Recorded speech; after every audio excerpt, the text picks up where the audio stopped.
Magandang hapon! Ano ha? Ito po ang inyong lingkod, si Belchong ko. Oh, ha? Hatid sa inyo ay intrigang totoo. At kahit 4 oras lang ang tulog ko, gising na gising pa rin ako para sa linggong inyong gagawing mas exciting. Ano ha? Paano nga ba hindi magiging exciting ang hapon natin? Ano ha? Umaapaw ang mga showbiz balita ang pampagising. Todo na to. Ano ha? Oh, ha? Ano? Wala nang bitinan pa. Uumpisahan ko na. Kwentong pinag-uusapan ng lahat, hatid ng idolo ninyong binansagang Fearless. Pasok, Richard Gomez. Oh. Ha? Oh. Oh. Oh, ha? Saan ako papasok? Ito mga kaibigan, ilang beses na naging kontrobersyal ang sexy star na to na miyembro ng isang kilalang female group. Alam nyo ba? Oh, ha? Ngayon, ay sangkot na naman siya sa isang usaping mas ikakasyak ninyo. Naniniwala ba kayo na kapag nalaman nyo ang kanyang sekreto sa buhay, ay nako, baka kayo ang mismong masyak. Gusto nyo panoorin? Sige, alamin natin. Pasok! Sexy actress, handang magpakasal sa karelasyong babae. Isang kilalang miyembro ng sikat na female group, nakatagpo ng kasintahan sa katauhan ng isang kapwa babae. Mas gusto niya yon kesa sa lalaki. Ang pakikipagrelasyon niya rito, hindi umano sinang-ayunan ng kanyang pamilya at kaibigan. Ang pangit kung sa isang sexy star magkaroon ng para bang babae kapwa babae. Pero sa kabila nito, kakaibang pagmamahal na halos 4 na taong inalagaan, handa umano niyang ipaglaban, tanggapin man o hindi ng lipunan. At ang posibilidad ng kasal, hindi rin umano niya tatalikuran, anuman ang katapat at anuman ang humadlang. Ang sexy actress na umibig sa kapwa babae, kilalanin. Kwento ng kakaibang pagmamahala nila, alamin mamaya.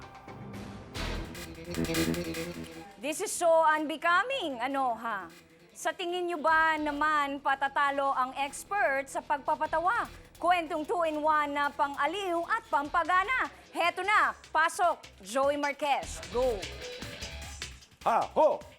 Sa mga babaeng katulad na kapuso natin, ikakatuwa nyo kaya kung ang buhok nyo naging pagkahaba-haba para pataktayin ng mga manliligaw.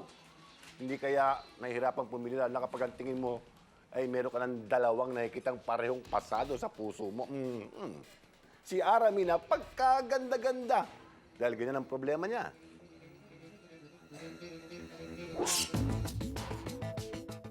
Aramina may Polo Rabannes na, may Reggie Curly pa. Masat gandad kaseksyan ni Aramina, nangungunad yan. Kaya't mga kalalakihan ngayon si Ara ay single na, todo-todo ang pagpapasikat. Ang bagets na si Polo, kay Ara, lokong-loko. Tunay nilang relasyon, tinatago nga lang ba nila?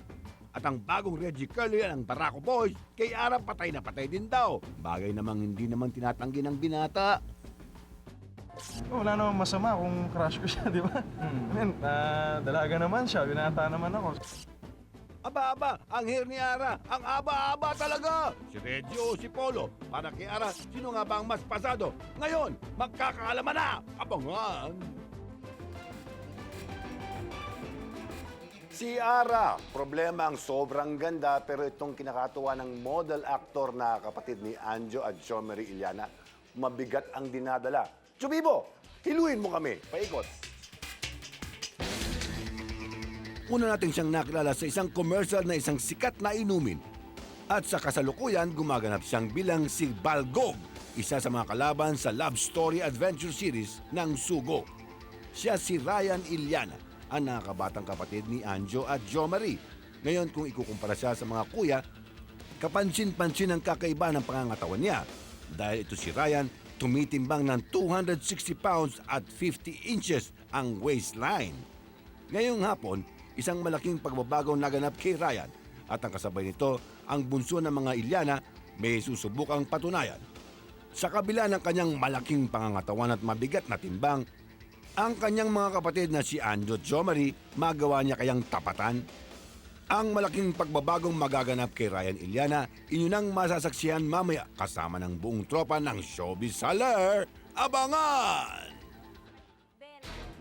Okay. Aha! Magandang hapon mga kapuso, lalo sa studio audience natin live dito. Thank you for coming. At siyempre sa mga manonood sa inyong mga tahanan, magandang hapon. Yeah. Siyempre, marami nga abangan ng mga chismis, mga issue talagang ngayon lang nila maririnig. Ngayon, yung mga chismis at saka mga issue, lahat ba to may katotohanan? Naku, Ay, magandang tanong yan, Goms. Kaya dapat alamin natin, hihimay-himayin namin lahat yan para sa inyo. yung parting masakit, yun ang gusto kong makita eh. Masakit na pinilit? Masakit daw na nangyari sa kanya. Oh. Yun.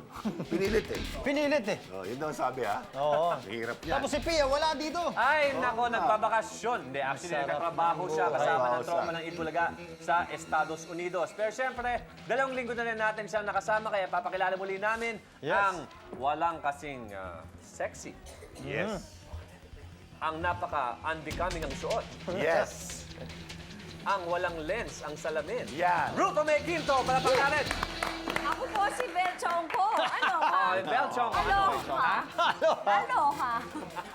Good afternoon. Alam niyo naman na feel ko talaga nung maging host para sa hapong ito. Ganda ng buhok mo ngayon eh. So shiny, Aloha. Mukhang wala I'm so anit, excited, guys. Wala ka anit. Tsaka, gumagano yung salamin, no? Pwedeng lumusot. Ano? So unbecoming. Yes, yun. So anong ihahatid mo sa aming mga intriga? Ngayon, talaga namang mga it's so unbecoming news. Yun. Oo. Like now. Kaibigan nating Ara, ang daming lalaking nakapila. Oo. Kaibigan mo yan, sino pipiliin mo doon? Oo nga. Gusto siya masaya, dun ako. Yan, yun ang kuman Okay. eh. Kung saan sa masaya. Susuportahan ka. Paki-expand nga, ano ba yung saya? Yan. Happiness. Happiness. What makes a Joy. person happy? Yan. Well, Love triangle yan. pagka merong Ay. Ever. Natumbok mo, Mayor, Love Triangle. Yan. Maganda pag-usapan yung Love Triangle. Si Mark Heras, Jenny Mercado, at akalain niyo ba si Mike Tan sa isang pelikula lang ba nagka-Live Triangle o sa pati sa totoong buhay? Nako. Nako. At Alam mo, itong- ngayong araw na to, ang dami natin love triangle. Oo, ito nga lang, Yan, square. Mark Heras. Maganda yun. Ah, Mark na Jack lang. Tan, ha? Oh, Mark Jack Aramina. Tan. Aramina, Reggie Curly, at saka Polo, si Polo. si Kiana Reeves, Jay Manalo, tsaka yung boyfriend, Boyfriend niya. Tapos si Ruben Caballero Oh. ng Q-Shade. Aha. Si, yung singer, si Jay may asawa Husseiniani. na, may asawa na, may intriga, may girlfriend pa. asawa daw, may Dinamay pa dun si, girlfriend. Talaga, may Iba-iba, asawa na, may marami tayong girlfriend pa. mapag-usapan dito. Okay. Pero syempre, kailangan namin muna magpahinga para makabuelo kami para todo, dire-diretso ang pagbigay namin ng mga intriga at mga kwento sa inyo. Pag-blower. At syempre, katabi na natin dito si Roof, ha? Kaya todo-todo na to. Bigay na natin. Okay, magbabalik pong S-Files. Diyan lang po kayo. Okay? Ano? Ano? Ha? Alis ha? Ruben ng QC Band, may asawa na, may girlfriend pa? Noong Biyernes, September 2, isang email ang natanggap ng S-Files tungkol kay Ruben. Bukod sa may asawa ito di umano, may girlfriend pa raw na nagngangalang Katrina Farinas. Sa email, makikita ang mga litrato nila Ruben at ni Katrina magkasama. Ang mga pictures na ito ay kinuha raw sa Friendster account ni Katrina. Sa kanyang profile, sa Friendster, makikita rin daw ang nararamdaman nito para kay Ruben, na pinatotohanan din umano ng kanyang mga kaibigan sa testimonials nila sa dalaga. Pero si Ruben at ang kanyang mga kasamahan, idinaan lang ito sa biruan.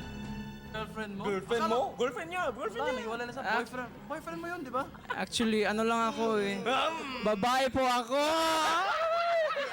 I have friends. Siguro, hindi ko pa nakita yung email. Hindi kasi ako nagchat-chat eh. Sinubukan namin kunan ng reaksyon si Katrina ukol sa isyong ito, ngunit tumanggi siyang magbigay ng pahayag sa harap ng kamera. Ang tanging sinabi niya, magkaibigan lang daw sila ni Ruben. Si Pauline Luna, gusto rin daw diskartehan ni Ruben. Chismis na sinuportahan ng text message ng manager ng dalaga na si Lolit Solis.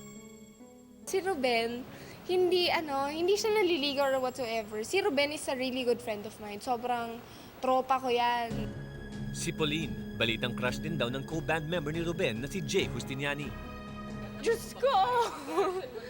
Wala. Well, siguro, ina-admire niya lang talaga ako. And si Jay, mabait na tao. After nga namin nag-S-Files, nag-mobile kusina pa kami. Watch out for it. Meron daw kaming chemistry. And it's very flattering dahil it's not every day na nakakatanggap ka ng appreciation from guys. And sobrang nakakalambot po ng puso.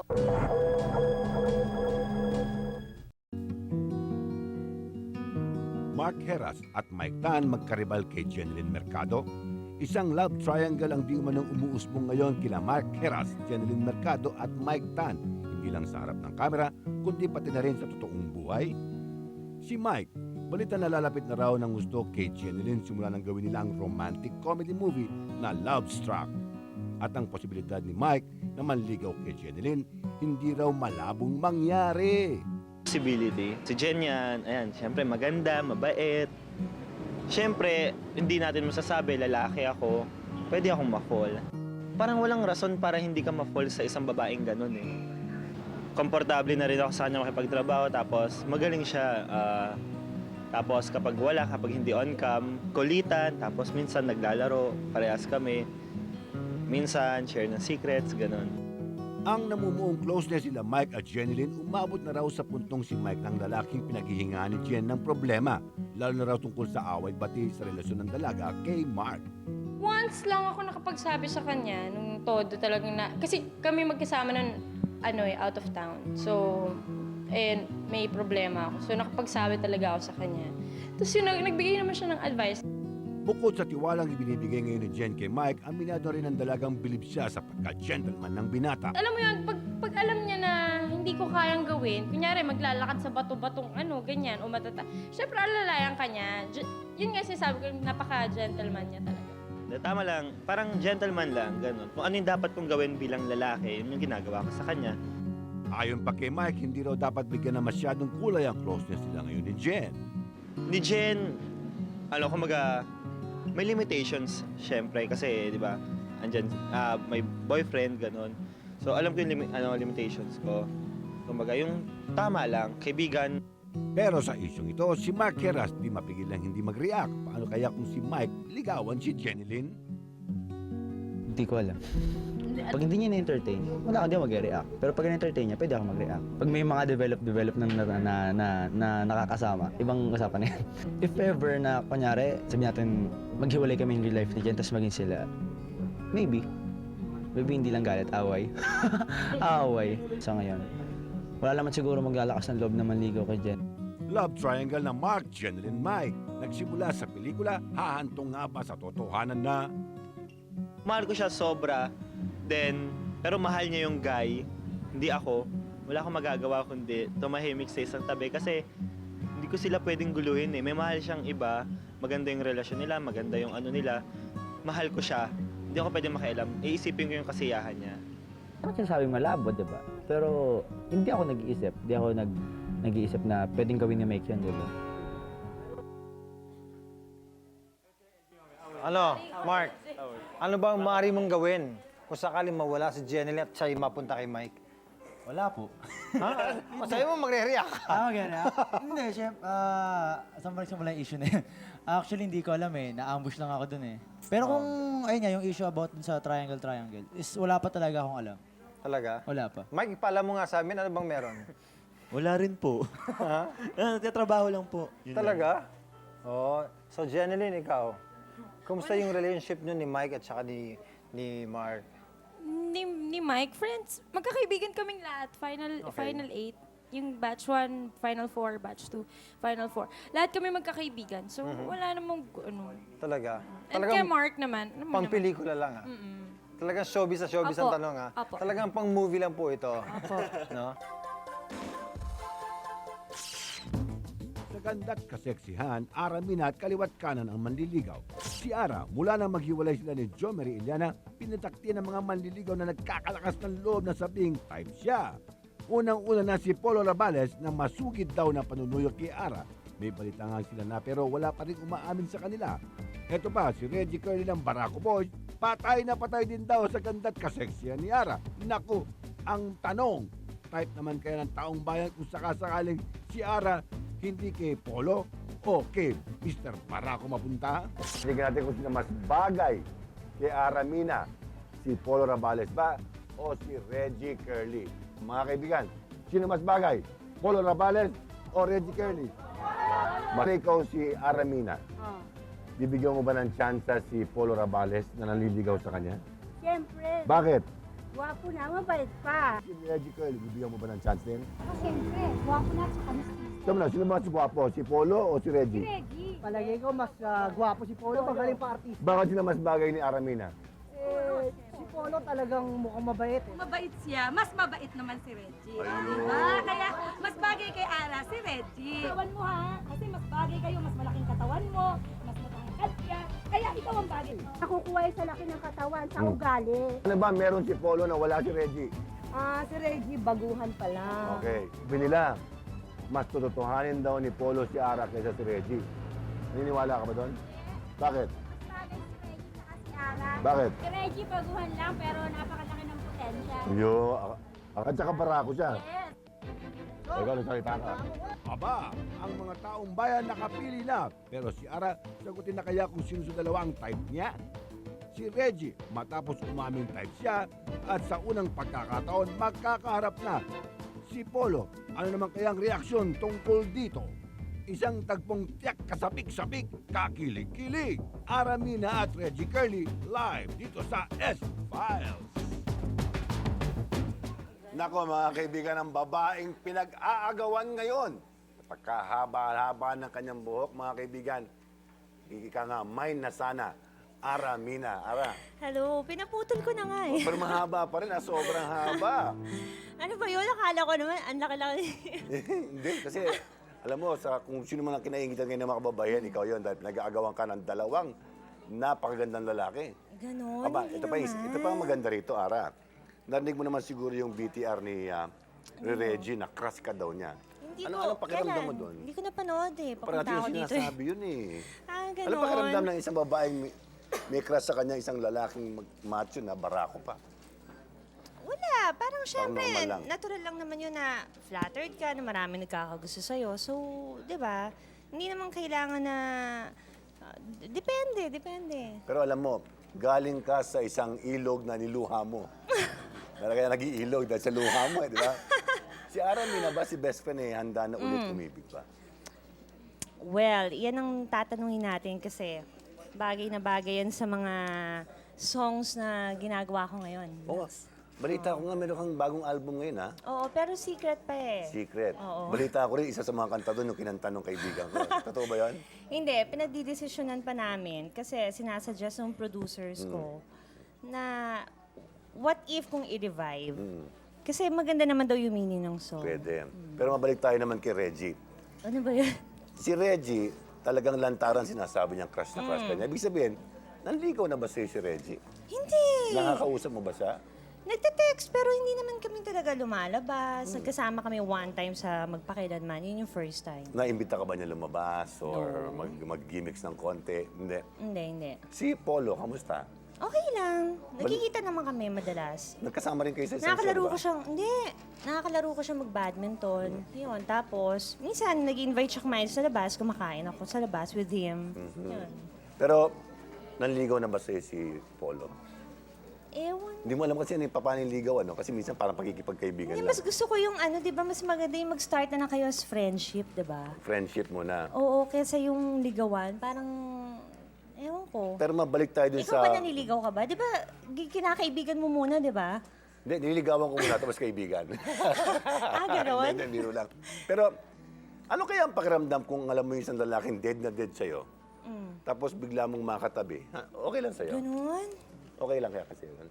Ewan ko sa inyo, kung anong gimmick Subukan natin kung okay kay Ara. Mga kaibigan, let's call in Reggie Curly. Reggie. Ganon? Talagang may surprise pa? Ayan. Good afternoon. Hi. Hi! Reggie. Hello. Naku naman. Ganon, ha? Magsiselos ang GF ko. Ganon. Kita mo, hindi lang niya sinasabing crush na crush ka niya. Talagang pagbati niya sa'yo, sincere na sincere. Medyo nangilabot ako ng konti. Ganon? Reggie, very obvious na sinasabi mo na hangang-hanga ka kay Ara. Pero anong pakiramdam mo ngayon katabi mo siya? At sa isang upuan, kung saan nakikita mo ang hinahangaan at crush na crush mo. Masyado kang malayo, mga 10 feet away ka. Lapit ka ng konti. Sobra ka naman. Hindi, mas maganda. Nagwa-wide lens tayo eh. Mahirap mag-wide lens eh. Yan. Anong pakiramdam mo, Reggie? Katabi mo ngayon si Ara. Medyo may konting tension. Tension? Diyos ko naman, natetension ko sa gandang to. Ano ba nagustuhan mo kay Ara? Parang hindi ka satisfied. Hindi kasi Okay, Ara. masyadong obvious yung beautiful girl. Ikaw na yun eh. Oo, kayo masabihin sa harap niya. Hindi, si Ara, nung hindi ko pa siya kilala, akala ko mabait siya. Pero Akala mo. Pero nung makilala ko siya ng personal, doon ko nalaman na hindi lang pala siya maganda mabait. Mas mabait pa Ubod talaga. ng bait tong best friend ko Ganon. nito. Akala ko masama ugali. Hindi naman. Pero ngayon, parang wala ba nagsiselos sa'yo, sa kanya, na obvious na sinasabi mong crush na crush mo siya? Wala naman. Di ko lang alam kung Bakit may isa mga lang babae siya? dyan na gustong magselos. Pero wala naman. Hindi, sa party mo wala. Sa party ko wala. Wala. Baka sa kanya meron. So, meron ba, Ara? Alin? Meron ba nagsiselos kay Paul, kay Reggie? Ewan ko. Pero alam ba ni Polo to na talagang crush na crush ka ni Reggie? Ano kaya masasabi ni Polo dito, ano? Hindi ko alam. Tanungin ko kaya. Ba't hindi niya na-interview? Tanungin ko. Sige, Polo. Dito rin si Polo. Polo. Hello? Polo, nanonood ka ba ngayon sa amin? Yeah. O, nakikita mo ngayon kung sino magkatabi rito sa upuan. Oo. Kaming dalawa ni Ara. Parang galit ka eh. Hindi, sorry. Nag-gym kasi ako. Nag-gym ka ngayon. Polo, ngayon nandito ka, nanonood ka ngayon. Nakita mo magkatabi ngayon si Ara at yung may crush kay Ara na dead. Anong pakiramdam kaya? Wala naman. Okay lang. Tsaka kasi binibiro kami ni Reggie dun sa play na ginagawa namin. Magkaibigan kami ni Paul. Magkaibigan kayo. Actually, magkasama lang kami kagabi niya. Magkasama kayong gabi? Bakit kayong dalawa magkasama ni si Ara? Yung pala nag-date ah. Pero taka mo na, Polo. Rehearsal kami kagabi. Rehearsal kami. Polo, Yes. isang tanong, isang sagot. Ano bang ang sitwasyon nyo? Ano ba kayo ni Ara ngayon talaga? Kami ni Hazel. Oo, ni Hazel. We're friends. Girlfriend? Friends. We're friends? We're friends. Yes. Pero, totoo ba nanliligaw ka kay Ara? Ligaw. Hindi naman. Ano lang. Lumalabas lang kami. Kinakaibigan muna. Okay, nakaibigan mo na tulad ng ginagawa mo. Joke lang. Palagay mo ba, maituturing mo bang karibal si Reggie ngayon? Karibal, di ko alam. Hindi pa. Nililigaw ka ba, Reggie? Reggie, nanliligaw ka daw? O manliligaw pa lang? Biro lang, pare, biro lang. Sana wag unahin ng intriga yung intention ko kay Ara, no? Yun. Sana mas maganda kung magsimula lahat sa pagkakaibigan. Yun. Tama naman. Alam mo, para mas maganda, invite ko silang dalawa ni Polo. Yun, maganda yan. Lalabas kami. Huwag niyo intrigahin ha. Pero, Polo, Yes. may message ka ba para kay Ara?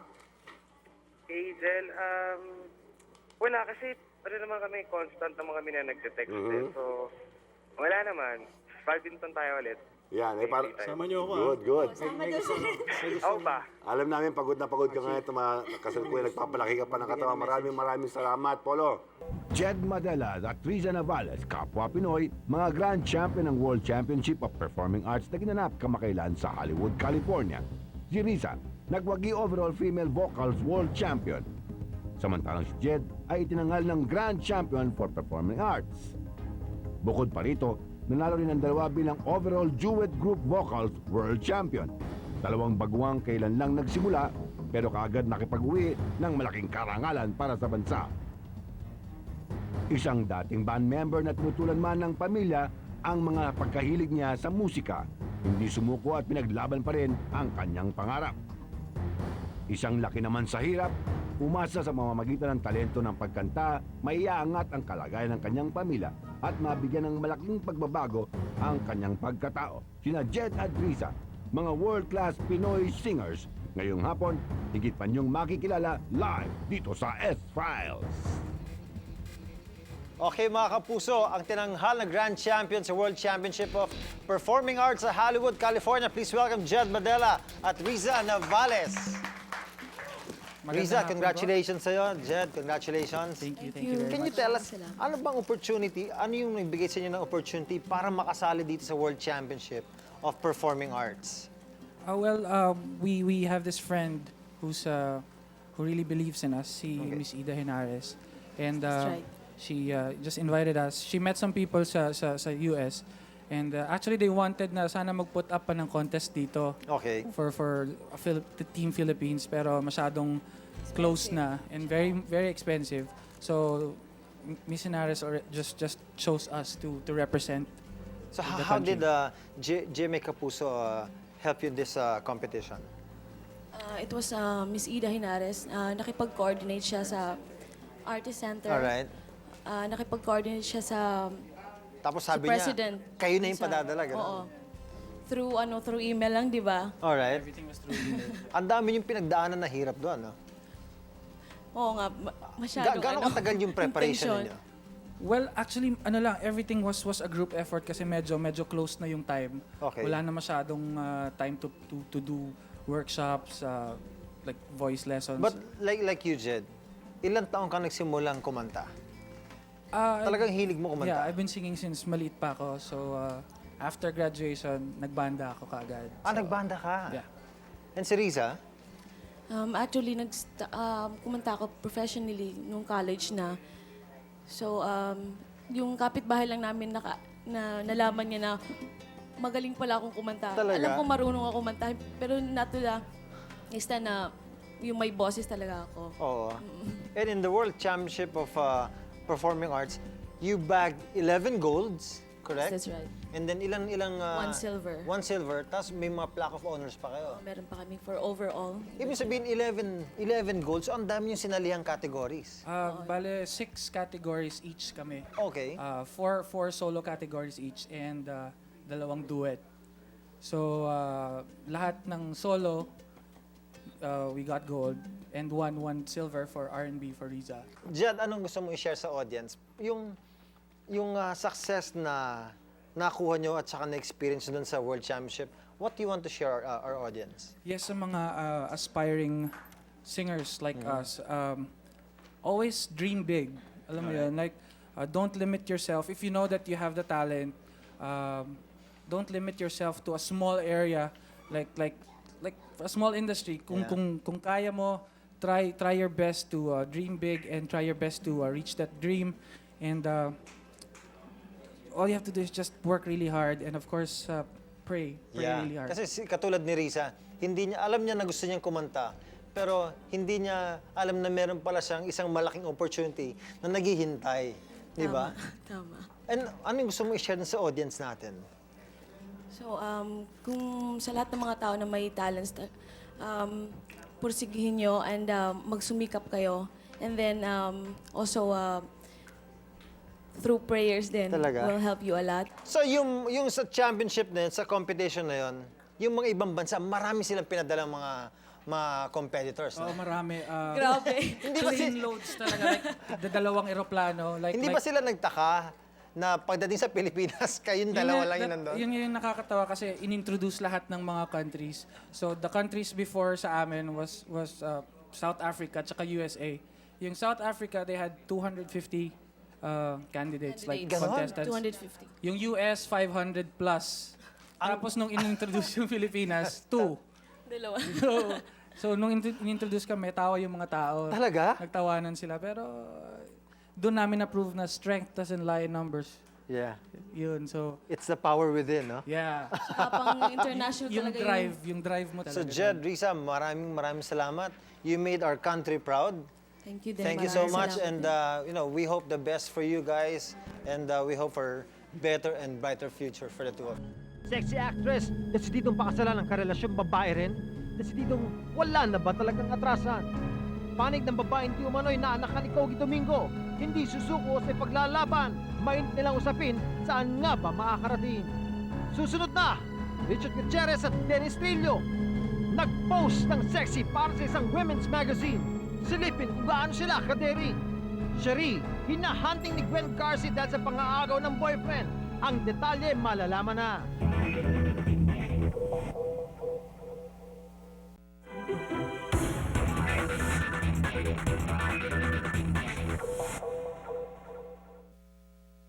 Cherie, ipinagkakalat na may gay benefactor daw si Juan Mig Bondok. Sina Juan Mig at Cherie, matapos maling sa isa't isa at napabalitang nagkahiwalay na, ngayon pinag-uugnay muli ng intriga. Issue may gay benefactor si Juan Mig. Si Cherie di umano ang may kagagawan? Bakit ko kailangan siraan yung tao? What? Dahil ba dahil wala na kami. Bakit ko naman po gagawin yun? Hindi ko po gawain yung ganun. Nag-deny man si Sherry, pero ang kolumnista si Joey Sarmiento, pinatotohanan ng tungkol dito. Okay, dito kay Sherry, siguro nakalimutan na ni Sherry na magkakwentuhan kami one night sa isang 5-star hotel sa Makati. Tapos nabanggit niya sa akin na isa sa mga pinag-aawayan nila ni Juan Mig noon ay yung gay benefactor nga ni Juan Mig. Ang totoo nga niyan, siya pa nag-open sa akin na may bagong Ducati bike nga raw si Juan Mig dito. So parang pinalalabas niya na yung gay benefactor ang nagbigay ng Ducati bike kay Juan Mig. Pero si Sherry, Marine pa rin itong itinatanggi. And before ko pa nga nakilala si Juan Mig, lumabas na yung issue na ganon. Nagkataon lang na naging ex ko si Juan Mig. Bakit ngayon ako yung pinapalabas na akong nagkakalat nun? Huwag naman sanang ganon. Relasyon dati ay pilit na inilihim, ngayong hiwalay na sila ni Juan Mig, si Sherry nagawa ng umamin. In fairness naman to Juan Mig, okay po yung relationship namin before. Masaya kaming dalawa, walang gulo. And siguro talagang hindi lang kami talaga para sa isa't isa, kaya kami naghiwalay. Sa pang matinding issue, si Sherry nangagaw daw ng boyfriend kaya hinahunting ni Gwen Garci. Yung issue lang kasi pinapalaki. I'm going out with her ex-boyfriend. Sa aming dalawa ni Chris, hindi naman naging kami nung sila eh. Nag-bulls ako sa balita. Ako din, no? Hindi ako nakikipag-away. Ako may pag-away. Ako po yung taong never maghahan ng isang person for no reason. I mean, hindi naman po siguro ganun kalaki ang kasalanan na nagawa sa akin ng tao yun. Or kung may malaki man, I mean, bala ng Diyos para sa kanila. Nung nagsa-start kami, sobrang kailangan kong sabihin kay Gwen to. Alam mo yun? Parang nakakonsensya ako na, my God, I'm going out with Gwen's ex. Actually, nagpaalam naman sa akin na maayos si Sherry ng time na yun. Naiintindihan ko naman, why not? I'm happy for them. Yes, Richard Gutierrez at Dennis Trillo nag-post ng sexy bilang bahagi ng 69 featured Bachelors at 2005 Centerfolds ng Cosmopolitan Magazine. Sosyal! Paano nga ba sila nakumbinse? Panoorin ito. Mahirap tumanggi sa Cosmopolitan di ba? So, and it's an honor for me also to be chosen as well. Siyempre, masayang-masaya ako. I feel blessed. Pinaghandaan ko yun mga 1 month and a half. What I'm doing is dami. Siyempre, exercise, diet. I did what I can with my time. Tsaka first time ko rin gumawa ng ganitong klaseng pictorial, kaya medyo excited na kinakabahan. Preparations na ginawa ko, konti lang kasi madalas nagtitaping ako, so wala talagang time para mag-workout. Nagdadala ako ng dumbbell habang nagdadrive, tapos habang nagdadrive, bubuhat or habang nakatigil, yun. Tsaka lang ako nakabuhat. Ginawa ko lang yun para kahit paano maisip ng mga tao na hindi lang pala siya dito sa drama, pwede rin pala siyang ganyan, paminsan-minsan. Pero hindi ko naman tutuloy-tuloy yun. First Pinoy pop superstar Jonalyn Viray patuloy sa pamamayagpag ng singing career at marami ang nakakapansin mas gumanda at naging confident siya at lalo pang gumaling sa pagkanta. Ngayong malayo na ang kanyang narating, ano kaya ang masasabi ni Jonalyn? Syempre po, sobrang saya tsaka excited po ako na kinakabahan din. Hindi na talagang dream lang po. Nai-imagine ko lang po, pero hindi ko inaakala na magkakatotoo. Okay. Opo, grabe nga po. Talagang nagpapasalamat po ako sa kanilang dalawa kasi full support din po sila sa kung ano man pong naibibigay sa akin ngayon ng GMA Network. So, sobrang happy po ako para doon. Yung confidence ko po, nag-boost po siya. And ready naman po ako. Basta po wag lang yung siniseryoso nila masyadong competition. Para po sa akin, friendly competition po kasi di ba syempre, kami po, may mga talents naman po kami. Madi-distinguish po kung ano yung meron kami. Sexy actress, handang magpakasal sa karelasyong babae. Ang ningning sa kanyang mga mata, ang tamis ng kanyang mga ngiti. Sino mag-aakalang ito ay para sa karelasyong kapwa babae? Jeanette Joaquin ng grupong Baywalk Buddies, lumantad na may karelasyong babae rin. Isa na ngalang Marina Imperial. Taong 2001 nang magkakilala sina Jeanette at si Marina dahil sa isang kaibigan at ang nabuong magandang samahan nila nauwi sa isang relasyong hindi nila inaasahan. Relasyon sa umpisa ay may mga kontra, lalo na nang pasukin ni Jeanette ang showbiz at maging miyembro ng Baywalk Buddies. Nung una parang hindi ko feel yung tomboy niya. Kasi ang pangit kung sa isang sexy star magkaroon ng para bang babae kapwa babae. Ngunit nang magtagal, nagawang tanggapin ng mga tao nakapaligid kay Jeanette ang di pangkaraniwang pag-iibigan nila ni Marina. Natanggap ko na sila na parang mabait pala yung malawak pala yung pag-iisip ng tomboy. Maayos pala siyang kausap, may pinag-aralan pala. Hindi pala siya pakialamero sa karir ni Jeanette. Ida kasi maalaga eh. Lahat Oo. nga ginagawa. Nakikita talaga Nakikita namin. Lahat ng kailangan. Niya na kailangan magsalita, aabot na lang sa kanya, gagawin na lang sa kanya. Sa mga katangiang ito umano ni Marina, lalong napalapit si Jeanette sa kanya. At ngayong halos 4 na taon nang itinatagal ang relasyon nila, si Jeanette gusto na magpakasal kay Marina. Ngunit ang kasalang babae sa babae, may posibilidad bang mangyari? Sa lipunang hindi patanggap ang relasyon gaya ng kina Jeanette at Marina, may pag-asa bang paniwalaan silang tunay na pagmamahal nga ang nadarama nila para sa isa't isa? Hanggang saan nila kaya ipaglaban ang relasyon mula sa umpisa ay hinadlangan na ng iba. Si Jeanette handa nang ikwento ang kakaibang pagmamahalan na kanyang natagpuan. Exclusive. Mga kaibigan, bago po ang lahat po tayo ay may mga choice. Hindi po kami muhusga at hindi rin po kami nagpo-promote ng same relationship o same-sex relationship. Medyo nabubulol ako ng konti. Kumbaga nagtatanong lang po kami para malaman din ng ibang tao kung bakit at kung bakit nangyari at paano nangyari. Kasama po natin ngayon ang sexing Miss Jeanette Joaquin. Thank you. Jeanette, kamusta ka na? Mabuti po. Alam mo, didiretso yun natin kasi marami rin ibig magtanong kung paano nangyari at bakit nangyayari ngayon. Bakit mas ginusto mong magmahal sa kapareho mong babae? Kasi, before kasi nagkaroon naman ako ng boyfriend, di ba? Pero hindi nagtatagal. Pinakamatagal ko na nagkaroon ako ng boyfriend, 1 year. Tapos, nagkahiwalay. So, hindi kami magkasundo. Samantalang to 4 years. Yeah, samantalang to 4 years. So, siguro lahat ng hinahanap ko, nasa kanya lahat eh.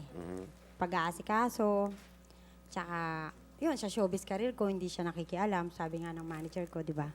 Isa rin kaya ang dahilan to dahil babae rin siya, mas alam niya kung anong gusto ng babae. Oh, siguro, sa tingin ko, isa na yun, di ba? Kasi, at least lahat alam niya na, katulad niya, halimbawa, pag nasaktan ako, nasasaktan din siya, di ba? Kasi sa mga katulad yung, lalo ka na. Huwag naman ako. 2005 na eh. Huwag mo na ako Kaya nga, tali. 2005 na kaya, Joey, magbago ka na. Kaya nga, actually, naiinggit ako dahil kami mga lalaki, isang malaking pagtingin sa aming malalim para sa isang babae. Magkagusto sa babae sa lalaki. Pero sa show business, alam mo naman din ang usapan, di ba? Sa mga ibang common na tao, pagka nagkakarelasyon ko sa same sex, medyo hindi maganda ang tingin nila. Medyo hindi maganda. Hindi ko sinasabi maganda. Lahat sinasabi hindi maganda. Alam mo naman yung ibang tao, di ba? May kanya-kanyang pag-iisip. Yes. Hindi kaya makaka-apekto to sa karir mo? Oh, actually, hindi ko na iniisip yan eh. Kasi una, nung tinanong ako dyan, hindi ko na dininay. Kasi wala akong pakialam sa sasabihin ng ibang tao. As long na alam ko, masaya ako, tsaka naiintindihan naman ako ng manager ko, mga kasama ko sa grupo. So, hindi ko na siguro iisipin pa yung sasabihin ng ibang tao. Ang masasabi ko na lang, magmahal na lang din sila ng katulad ko ng kapwa ko mahal ko. Ayun. Pero ibig sabihin, paano yung kaibigan, kapamilya mo, mga malapit sa'yo, hindi ba sila nagtatanong o? Nung una, lalo na yung mama ko, syempre, nagulat siya. Kumbaga parang, maganda naman ako, di ba? Parang, Oo naman. parang sabi niya, bakit pumatol nga ako ng ganon. Pero sabi ko nga sa kanya, ang pagmamahal kasi hindi mo naman masasabi yan eh. Wala namang pinipili yan, yes, di ba? kusang dumarating yan. At saka 2005 na tayo. Tama, So, 2005 na. yes, mag-2006 na. So, Pero totoo bang gusto niyo magpakasal? kasal. Alam mo, Joey, kung meron dito sa Pilipinas na talagang kasal, gagawin ko Gagawin niyo? Gagawin ko. So, Kaya nananawagan ako kung pwede po ikasal kami, pakikasal para mas maganda, di ba? May bas-bas, mas maayos yung pagsasama. Marami kang kukumbinsi ng mga batas at saka yung mga tao para matuloy yung mga kasal na pareho. Yes. Sa Pero, tingin ko naman, papayag naman sila kasi di ba ang mga gay nga tanggap na natin. So tanggapin na rin natin yung mga kapwa ko mahal ko. habang wala kang ginagawang masama sa kapwa mo tao, okay lang Yes. yan. At maraming salamat si Jeanette. Yes. Nang paliwanagan mo kami. Mga kaibigan, ini-wish namin na sana maging masaya ka kung saan ka man naroroon, kung ano man ang gusto mong mangyari, sana maging mas matagal pa at tumagal ang relasyon nyo. Tsaka kung magpapakasal kami, kung wala dito, pwede naman sa stage, di ba? So, unang-unang makakalam niyan, S5. Okay, mga kaibigan, katulad po na sinabi namin, hindi kami nag-uusga at hindi kami nagpo-promote. Gusto lang namin malaman at ng mga nunood kung bakit at paano nangyayari ang mga ganitong sitwasyon. Maraming salamat. Magbabalik po ang S-Files.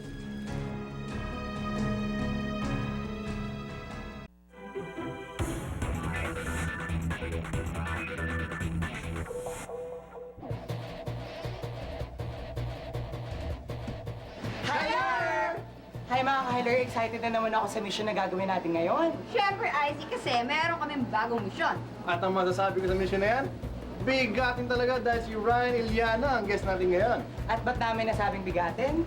See for yourself. Siya si Ryan Iliana, 23 years old, ang nakababatang kapatid nila Anjo at Jo Marie. Ang height niya ay 6 feet, weighing 260 pounds, at ang waistline niya ay 50 inches. O, di ba? Bigatin talaga. Pero kahit pa naiiba tong si Ryan sa mga kapatid niya, ang confidence ng mga Iliana, caring-carry pa rin niya. Kaya naman ang showbiz, pinasok na rin ni Ryan. At sa kasalukuyan, gumaganap siya bilang balgog, isa sa mga bantay ni Apo Abukay sa Telefantasyang Sugo. At ang tropa ng Hiler, ngayong hapon, siya ang makakabanding. Ang mission namin, gawin siyang model ng pang-cover ng magazine. Nakakatawa kaya si Ryan like his brother Anjo? Or matapatan niya kaya kaseksihan ng kanyang kapatid na si Papa Jo Marie? Hay, malalaman natin yan mamaya mga ka-Hiler dahil ngayong hapon, nakakabonding natin si Ryan and Yana. Let's go! So, ano yung reaction ng mga tao pag nalaman nilang kapatid mo si Anjo at si Papa Jo Marie? Most common reaction ng tao. Actually, nagulat din ako. Diba? Oo. Most common reaction. Talaga? Kapatid mo sila? Pero alam mo, may similarities kayo sa mata, sa bibig. Si Anjo. Oo. Kaya sinasabi ng mga tao parang, kapatid mo si Anjo? Si John, kapatid mo rin. So, Siyempre. Siguro. So wala namang comparison, wala namang kompetensya sa sa sexy body ni Jo Marie tsaka sa'yo. Wala naman. Sa tingin ko kasi lahat kami may iba-ibang feature, di ba? Pero alam mo ba, ikaw ang pinaka-cute among the Elianas. Promise. Scripted ba yun? Pero anyway, na-try mo naman magpapayat. Oo, nung high school, payat ako. Ano ginawa mo? Bale, basketball ako ng basketball. Tapos nung nag-college ako, yun, tinigil ko yung weights ko. Kaya, Huwag mo na ituloy, mas kitang ganyan. Talaga? Oo. At least stand out ka, di ba? Ay, Diyos ko. Laki ng brush niya. Parang may buhok siya, di ba? dati long hair ako kaya... Oo, susa ka na lang to. Mato? Kaloka? Umot ko na to eh. Parang lab gown. Lab gown ko yan. Ay, ano ba to? Sobra sa tela to, promise. Alam mo, kasya na kami dalawa dito ni Terry. No? Tingnan mo. Pwede mo nga yung square. Ano size na paa mo? 12. Size 12? Big boy ka talaga. Sana. But he's a very lovable son. He is the closest to me. Siya ang pinakamalambing sa mga anak ko. Calls me up almost every hour to check where I am. Maraming mga girls dyan na gusto siya kahit hindi siya Adonis-like. Main charm, malakas, very charming, very friendly. Tinanggalan mo ng damit, kung ano yung tsura ng sanggol, may mga fold dito. May mga fold dito, ganyan. Pati yung legs niya may mga fold. Ganun siya ka-cute. Sasama ka ni Jeremy sa mall para mag-shopping ng iyong mga bagong clothes. Wow. Lalaki ka pa rin, hindi naman ako pwede mag-shopping para sa'yo kasi gagawin kitang buddy. Wish ko lang may mag-cash. Oo. Nandito na tayo sa Big Men para maghanap ng medyo...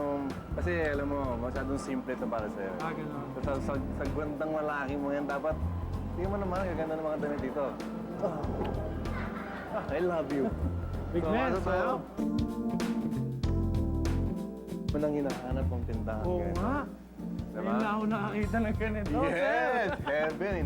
Heaven, Kala mo sa daming Baclaran damit, lang. Ikaw, pakilala ka sa aming stylist. Kati! Oh. Yeah! Diba? Hi. Hello, I'm Ryan. kinikilig. Here in Big Man, it depends on you. So walang hindi bagay sa isang tao. Okay. Yung sa personalidad mo yun. Kung happy ka na tao, so ilabas mo yun. Like yung happy colors, the good fit and everything. It's just yung confident mo, if how you can handle it. You know, confident ka lang dapat. Kaya mo yan. O ngayon, mag-try na tayo. Sige. We buy big shirts for him every time I go abroad. I buy him special clothes. Yung sa kanya kasi, parang kahit anong suotin niya, okay yan. Kaya niyang dalhin. Any hairstyle, bagay sa kanya.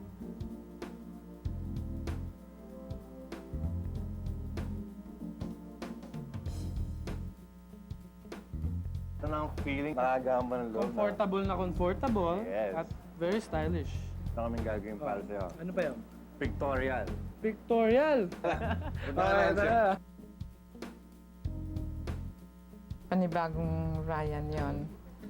Not the happy-go-lucky one. Formal na formal siya. He wants to enter showbiz like Jo Marie and Anjo. Sabi niya sa akin, one day I'll also be there. Alam ko darating to. It's just a matter of timing. Timing is perfect.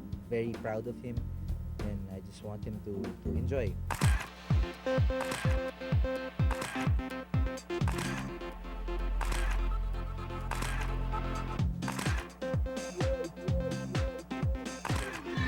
Talaga naman bigating ang mission natin for this week with Ryan Iliana. At kilala natin ngayon ang bunsong kapatid ni Anjo at ni Jo Marie. Nalaman natin na kaya niya mapagsabay sa mga kuya niya. Correct! Dahil kaya-kaya niya maging popball kahit na malaki siya. Malaki. Confidence lang. Tapos yan. Confidence. Kaya naman isang accomplishment na naman ito para sa buong Showbiz! Hello! Feliz Cruz, nananawagan pa rin kilalanin na ni Kogi Domingo ang kanyang anak.